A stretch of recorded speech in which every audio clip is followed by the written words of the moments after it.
completely surrender our attention at the lotus feet of Shri Mataji. Let's look at Shri Mataji with complete admiration and devotion.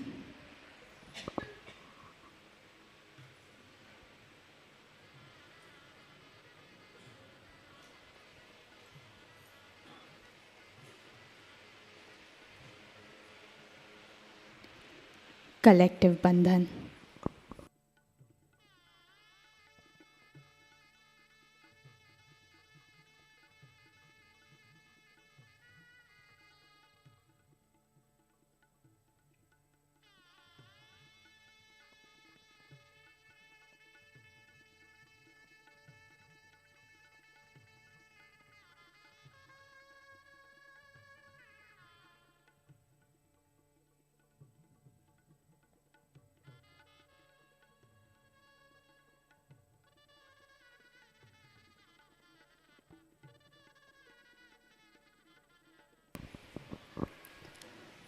प्रार्थना करते हैं।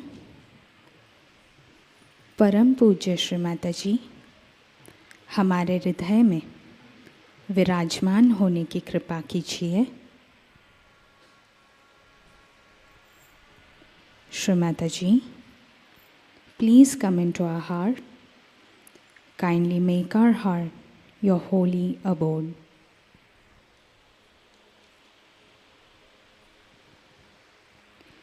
तीन महामंत्र, तत्पश्चात श्री गणेश मंत्र।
Ma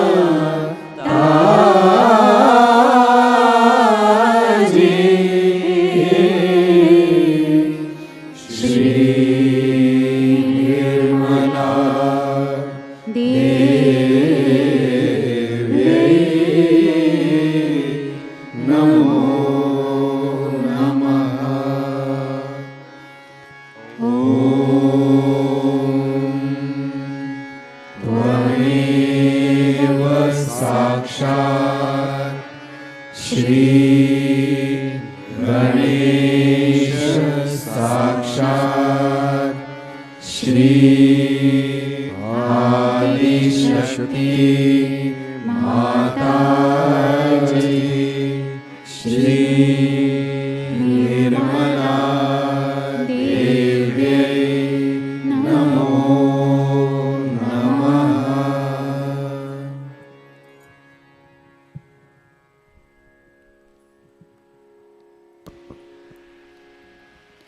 संतुलन करने हेतु हम अपने दोनों हाथ पृथ्वी तत्व पर रखते हैं। For balancing purpose let's place both our hands on the mother अर्थ।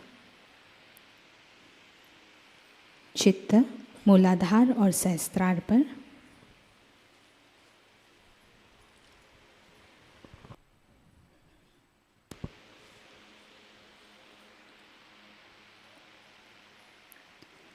परम पूज्य श्री माता जी, आपकी परम कृपा में हमारे अंदर के आलस्य, अति विचार, असंतुलन को इस महान भूमि तत्व में विलीन कर दीजिए।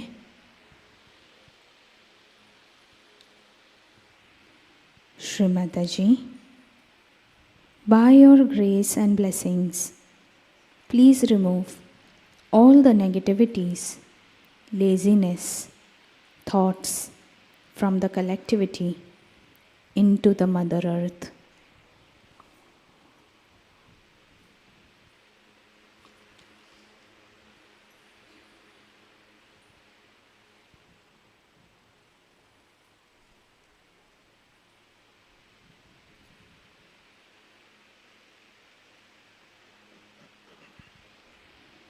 श्री गौरी कुंडलिनी माता मंत्र लेते हैं।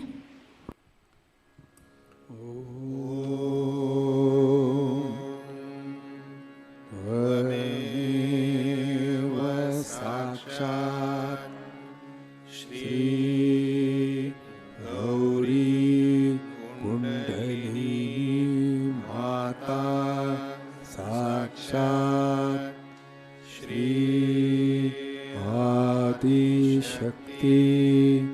माता जी श्री निर्मला देव्यै नमो नमः।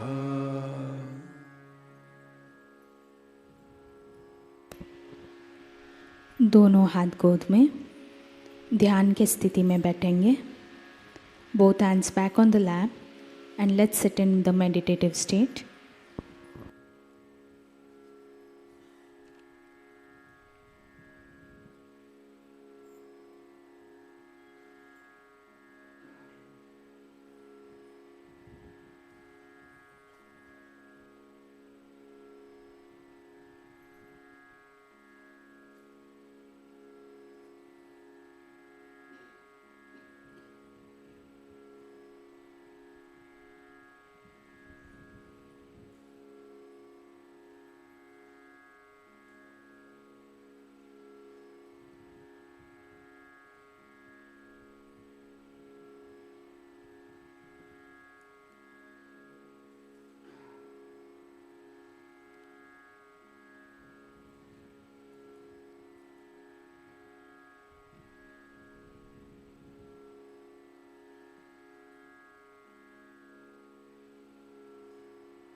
स्वागत आरती की तैयारी करते हैं।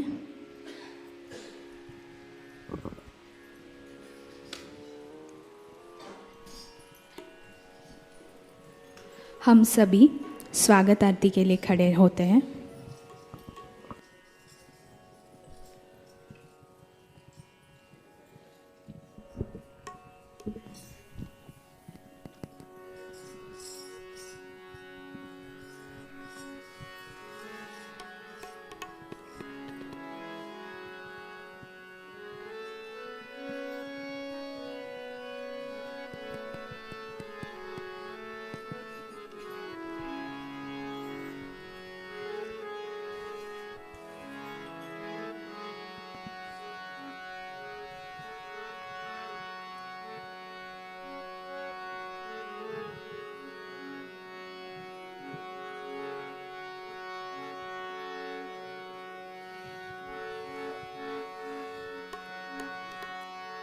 स्वागत आगत स्वागतम् हम सब करते स्वागतम् स्वागत आगत स्वागतम् हम सब करते स्वागतम् आज हमारे बीच पधारे श्री माता जी आप ही तारे आज हमारे बीच पधारे श्री माता जी आप ही तारे झुम झुम के करते हैं गान झुम झुम के करते हैं गान स्वागत आगत स्वागतम् हम सब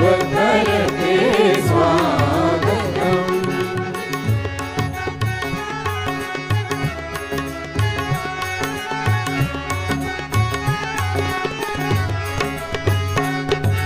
पूज्यवर माता जी के दर्शन पाकर करते हैं स्वागत दिल से गाकर पूज्यवर माता जी के दर्शन पाकर करते हैं स्वागत दिल से गाकर प्रेम फूलों की माला पहनाते हैं हम प्रेम फूलों की माला पहनाते हैं हम स्वागत आगत स्वागतम् हम सब करते स्वागतम्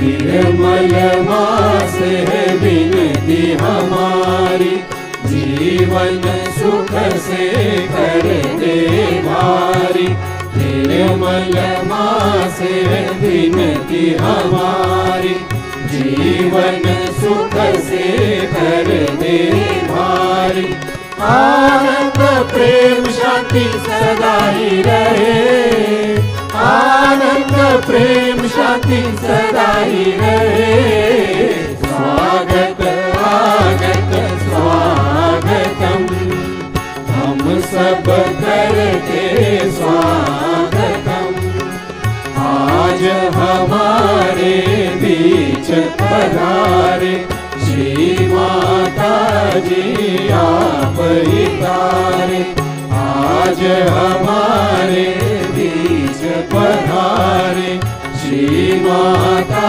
जी आप ही तारे झुम झुम के करते हैं गान झुम झुम के करते हैं गान स्वागत आगत स्वागतम् हम सब करते स्वागतम् स्वागत आगत स्वागतम् हम सब करते स्वागतम् बोलो आदिशक्ति माता जी श्री निर्मला देवी की जय। हम सभी खड़े रहेंगे। श्री माता जी के श्री चरणों पर हार ऑफर हो रहा है।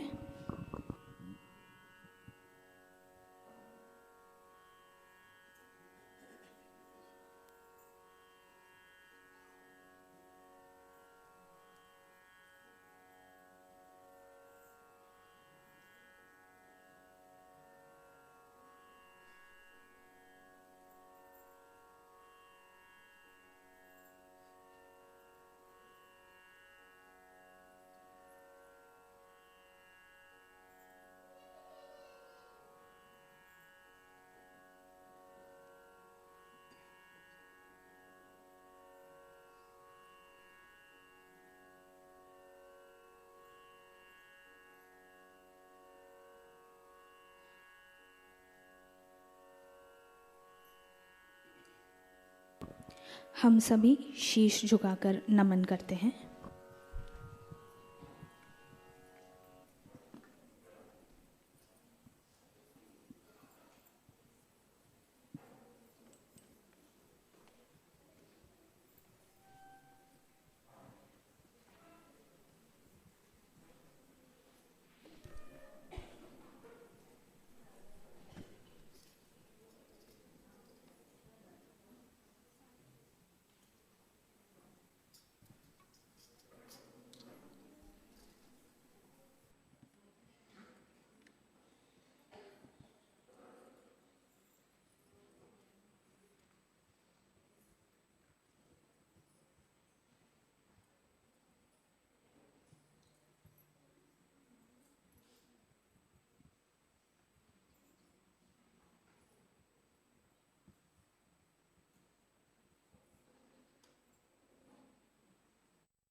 आज पहिल्यांदा मी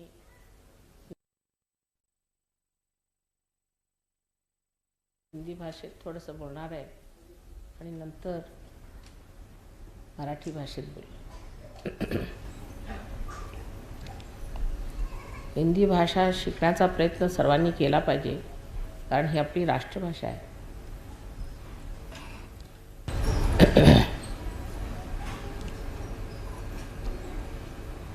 पूना शहर का नाम वेदों में, पुराणों में सब जगह मशहूर है।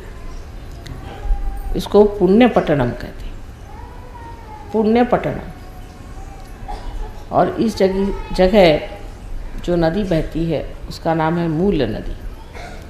जो यहाँ से मूल बहता है, ऐसी ये नदी यहाँ पर हज़ारों वर्षों से बह रही है और इस भूमि को पुण्यवान बना रही है।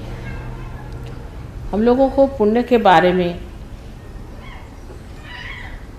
पूरी तरह से मालूमात नहीं है। बहुत से लोग सोचते हैं कि हम अगर कुछ गरीबों को दान दे दें या हम कोई चीज़ किसी को बांट दें या कभी हम सच बोलें या थोड़ी बहुत कुछ अच्छाई कर लें तो हमारे अंदर पुण्य समा जाता है। इस तरह का पुण्य संचय होता तो होगा, लेकिन वो एक बूंद बूंद बूंद बन करके न जाने कब सरोवर हो सकता है। पुण्य का जो अर्थ है सो जैसा जाना गया है कि ऐसे कार्य करना जिससे परमात्मा संतोषित हो, जिससे परमात्मा खुश हो, ऐसे कार्य हमें करने चाहिए। और जो आदमी ऐसे कार्य करता है वही पुण्यवान आत्मा होता है, क्योंकि जब वो परमात्मा को खुश कर देता है तो उस पर जो आशीर्वाद परमात्मा के आते हैं वो उसको पुण्यवान बना देते हैं। परमात्मा की जो शक्तियाँ उसके अंदर आ जाती हैं वो उसके अंदर एक नई चेतना कहिए या नया व्यक्तित्व कहिए, एक नई हैसियत कहिए, प्रकट करती है। उस हैसियत में मनुष्य ऐसा हो जाता है कि जो वो कहीं भी जाए, किसी भी घर में जाए, किसी भी दालान में जाए, किसी आंगन में जाए, किसी देश में जाए, विदेश में जाए, जहाँ भी जाए, वहाँ परमात्मा का आशीर्वाद झरने लग जाता है। जैसे कि एक छत्र छाया सी उसकी बन जाती है, ऐसे पुण्यवान पुरुष कहीं भी रहते हैं, उस जगह किसी भी तरह का प्रकोप होना हो तो वो टल जाता है। वैसे लोग जब कभी शहर में, जंगलों में कहीं भी घूमते रहे तो वहाँ जितनी भी दुर्घटनाएं होने वाली थी वो सब खत्म हो जाती। सो इस पुण्य नगरी में इन्होंने जन्म लिया है, वो विशेष पुण्य लोग हैं, पुण्यवान लोग हैं, और इस पुण्याई में उन्होंने यहाँ जो कुछ पाया है उसे उन्हें अब आगे पाने का है। लेकिन जब पुण्यवान मनुष्य पुण्य नगरी में पैदा होता है तो वो अपने को दूसरों के साथ तौलने लग जाता है। वो ये सोचता है कि देखो हमने तो इतना पुण्य किया इसलिए हम यहाँ पैदा हुए, लेकिन यहाँ पे जो लोगों के पास पैसा है, जिनके पास धन दौलत है, वो तो दूसरे ही लोग, वो तो परमात्मा को भी नहीं जानते, भगवान को भी नहीं मानते और पूजा अर्चा भी नहीं करते, पर इनके पास तो इतना पैसा है, इतने धनवान लोग हैं, ये तो इतने सुखी लोग हैं, तो हम क्यों इतने दुखी? अगर हम पुण्यवान हैं तो हम दुखी क्यों?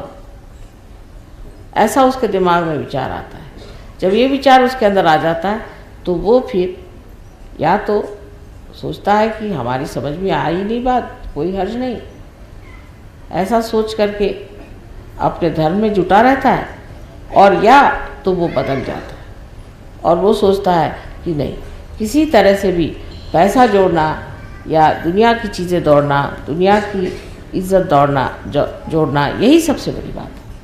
और उसी नई एक नए दौर में वो दौड़ने लग जाता है, तब उसका पुण्य क्षय हो जाता है, उसका सारा पुण्य जो है वो नष्ट हो जाता है। लेकिन पुण्यवान पुरुष को पैसे की इच्छा होना बड़े आश्चर्य की बात है। कलयुग में सब कुछ हो सकता है, ये मुझे खुद देख करके आश्चर्य होता है कि कलयुग में अगर कोई रियलाइज सोल भी पैदा हो तो वो भी शराब पी सकता है, ड्रग्स ले सकता है, मारामारी कर सकता है, दुनिया भर के काम एक रियलाइज हो जिसे कि हम पुण्यवान मनुष्य समझते हैं, वो ये सब कर सकता है। ये कलियुग की खिंचाव है, उसका एक तरह का असर है, उसका वातावरण इतना ज़बरदस्त है। पुण्यवान मनुष्य भी जब संसार में आता है और जब इस चीज़ की तरफ में उसकी नज़र जाती है तो वो उधर खिंच जाता है और उसके अंदर ये कमज़ोरियाँ धीरे धीरे आने लग जाती हैं। ये कलयुग की एक बड़ी भारी हमारे ऊपर में दहशत है, लेकिन इसका एक दूसरा इलाज है कि ये जो दहशत हमारे ऊपर है और जो हमारे पर कलयुग छाया हुआ है, ये अगर सोच विचार किया जाए तो क्यों आया? कलयुग आने की ज़रूरत क्या थी? अगर कलयुग आया है तो उसका भी तो कोई कारण होना चाहिए। उसके बारे में एक दमयंती आख्यान में लिखा हुआ है कि एक बार दमयंती के पति नल को कली मिल गया, तो उसने उसे पकड़ लिया, उसे कहा कि देखो तुमने हमारे पत्नी से विछोह कराया था और इतना हमें दुख दर्द दिया, अब मैं तुम्हें मार डालूँ। तो कली ने कहा कि हाँ भाई, ये तो बात सही है, तुम चाहो तो मुझे मार डालो, लेकिन मेरा भी एक महात्म्य है।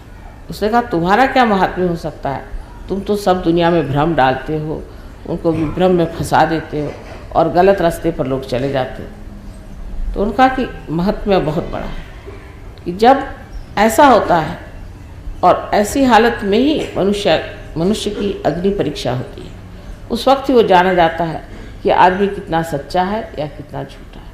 इसी तरह से पहचाना जा सकता है कि आदमी में कितना पुण्य है और कितना अपुण्य है। अगर उसके आगे कोई अग्नि परीक्षा न हो तो वो जाना नहीं जा सकता। जैसे कि बाइबल में भी कहा गया है कि जो मनुष्य कलयुग में पैदा होगा उसका लास्ट जजमेंट हो जाएगा, उसको जाना जाएगा कि उसमें पुण्य कितना है, अपुण्य कितना है। तो इसका ये महात्म्य है कि इससे हमारी अग्नि परीक्षा होती है। और उसने ये भी कहा कि इतना ही नहीं कि अग्नि परीक्षा होगी, ह्यावेळेला फोटो घेऊ नका, जरा कोण आहे बस तिकडे दारात.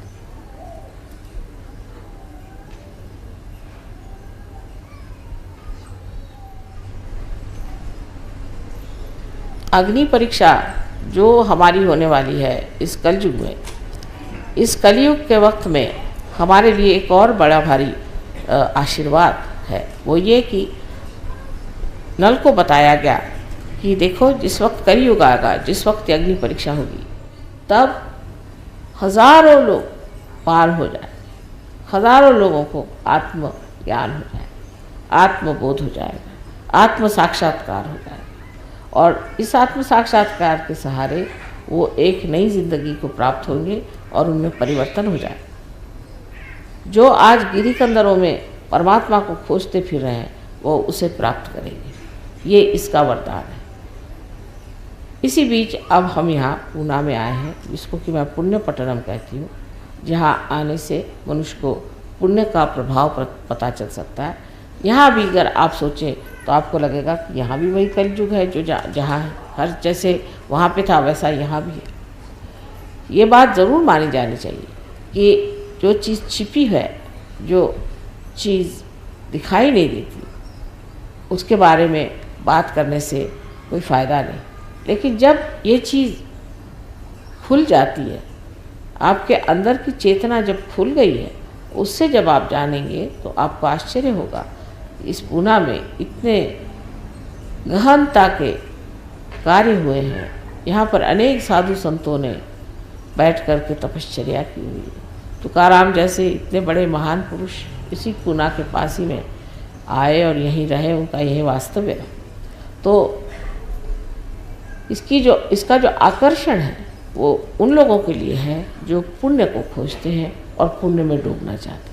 उन लोगों के लिए नहीं जो पैसा ढूंढते हैं और दुनिया भर की दौलत ढूंढते हैं, क्योंकि वो तो सिर्फ अपने लिए, किसी दूसरे के लिए नहीं. जो हम पैसा इकट्ठा करते हैं या चीज़ें इकट्ठा करते हैं, जो हम अपने लिए सत्ता इकट्ठा करते हैं, या हम किसी तरह का बड़ा भारी नाम, जिसको फेम कहना चाहिए, इस तरह का नाम इकट्ठा करते हैं, ये सब अपने लिए. लेकिन पुण्य जो है वो दूसरों पे असर करता है. जैसे एक दीप है, इस दीप पे आपको इसकी सफाई करनी है तो आप इसमें कुछ भी चमका दीजिए. इसको आप चांदी का बना दीजिए, चाहे आप सोने का बना दीजिए, इसको जिस भी चीज़ का चाहे आप बना सकते हैं. इस पर जो भी मेहनत करना चाहे कर सकते हैं. लेकिन बेकार, क्योंकि इसमें दीप नहीं जला. जब इसमें दीप जलेगा तभी इसका उपयोग है. इसी प्रकार मनुष्य कुछ भी हो बेकार है. जब तक उसके अंदर आत्मा का दीप नहीं जलता तब तक वो बेकार है. और जब उसमें दीप जल जाता है तो वो पुण्यवान आत्मा हो जाता है और उसके अंदर से बहता हुआ प्रकाश हजारों दीप संसार में जला सकता है. इसलिए आज की पुण्य नगरी में इस पूजा का आवाहन बहुत बड़ी चीज़. शक्ति का जब संचार पुण्य में हो तो वो पुण्य 1000 गुने बढ़ कर के अत्यंत शक्तिशाली हो सकता है. पुण्य की शक्तियाँ अनेक हैं, लेकिन उसमें अंदर अगर शक्ति ही संचरित हो जाए तो फिर क्या कहेंगे.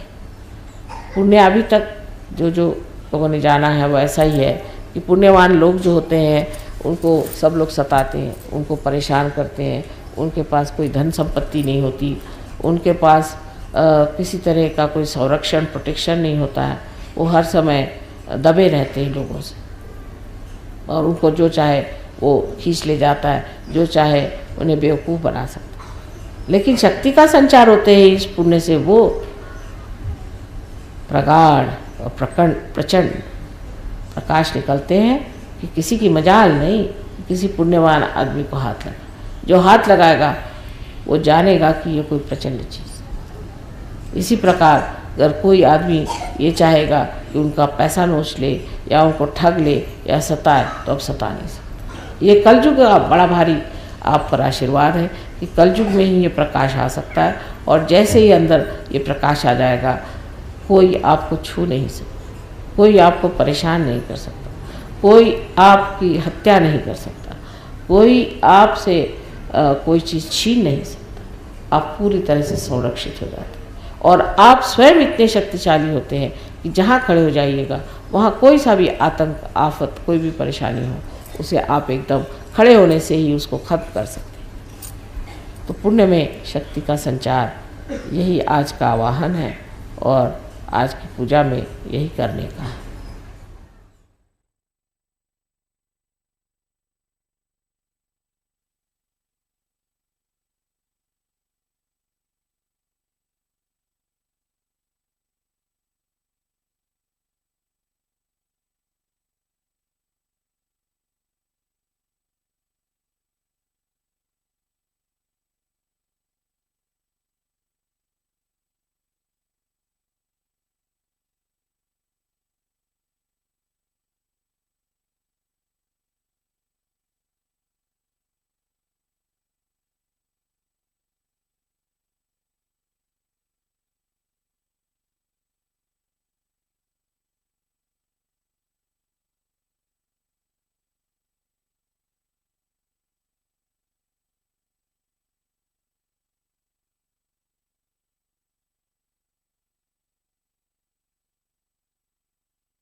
जय श्री माता जी।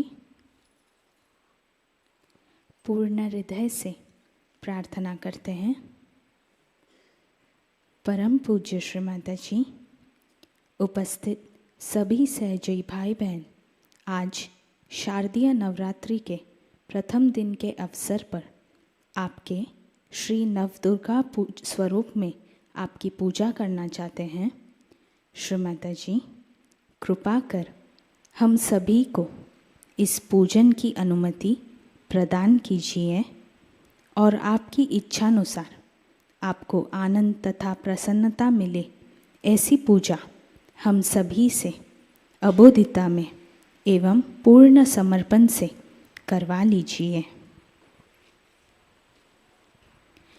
Let's pray from the bottom of our hearts. Shri Mataji, we wish to worship you in your Navdurga form on the occasion of Navratri. Shri Mataji, please grant us the permission and your blessings to perform this puja with complete innocence.